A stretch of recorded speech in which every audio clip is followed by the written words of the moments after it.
High everyone, welcome to my YouTube channel. आज चाहिँ म यो रेड साडीमा म्याच गर्ने सिम्पल ब्राइडल मेकअप गर्नको लागि साडी लगाएर रेडी भइसकेको छु। अब मेकअप स्टार्ट गरौँ है त। सबैभन्दा पहिला चाहिँ म यो डियो ह्यान्ड्सको मोइस्चराइजर लगाउँछु। यो चाहिँ ड्राई फेसको लागि एकदम राम्रो छ, त्यसैले यो लगाउँछु। त्यसपछि चाहिँ एलिगलको प्राइमर लगाउँछु। यो पनि फुल कभरेज छ, एकदम राम्रो छ। प्राइमर लगाइसकेपछि चाहिँ म लिप ग्लस लगाउँछु। लिपलाई ड्राई हुन नदिनको लागि लिप ग्लस लगाउँछु।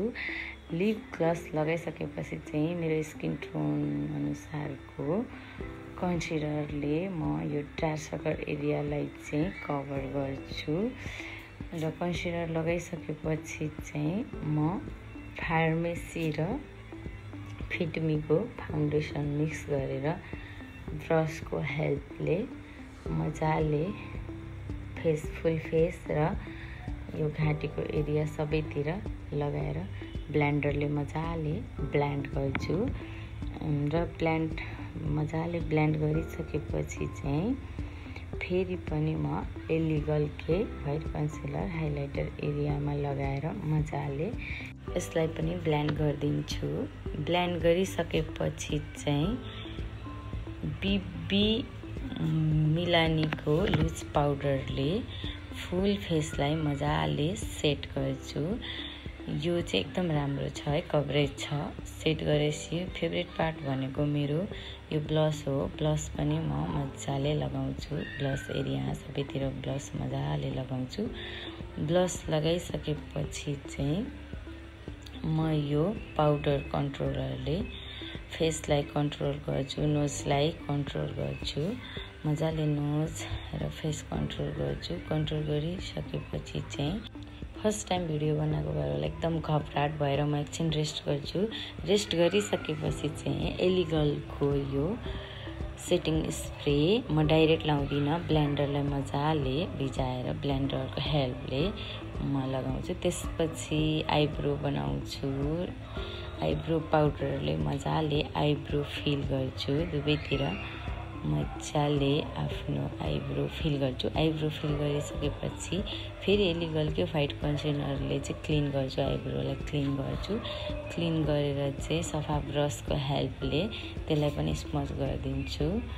स्मच गरिसकेपछि लुज पाउडरले आई एरिया सेट गर्छु र पेन्सिल काजर लगाएर फेरि ब्राउन कलरको यो पाउडरले मजाले ओभरलाइनमा मजाले ब्लेन्ड गर्छु। ब्लेन्ड गरेपछि इनर कर्नरमा पनि त्यही ब्राउन कलर लगाएर मजाले ब्लेन्ड गरेर फेरि हाइलाइटर बेबी पिङ्क हाइलाइटर लगाएर आई मेकअप कम्प्लिट गर्छु। र हाइलाइटर एरियामा पनि हाइलाइटर लगाउँछु र मस्कारा लगाउँछु।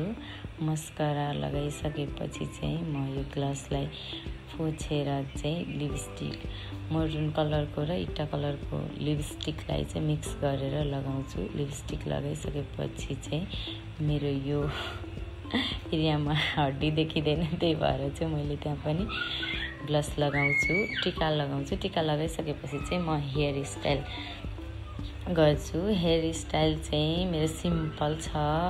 सिम्पल हेयर स्टाइलमा कोम मात्र बनाएर अगाडिबाट सिउँदो काटेर अनि हेयर स्टाइल गराउँछु र रोज लगाउँछु।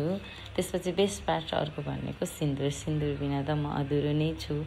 सो सिन्दुर लगाउँछु, भरभरके सिन्दुर लगाउँछु। सिन्दुर लगाइसकेपछि ज्वेलरीहरू लगाउँछु, नेक्लेस लगाउँछु, झुम्का लगाउँदै गर्दा झुम्का गिरो। सो मैले बिन्दी चाहिँ मेरो अमाजु दिदीको हेल्पबाट लगाएँ।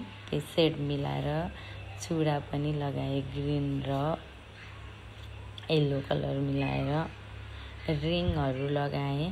फाइनल लुक चाहिँ यस्तो भएछ। सो हजुरहरूले भन्नुहोला कि बिन्दी कहाँ गयो। मलाई चाहिँ त्यो बिन्दी लगाएर सुहाएको जस्तो लागेन, त्यसैले त्यसलाई उतारिदिएँ। सो फाइनल लुक यस्तो छ। सपोर्ट गर्नु होला।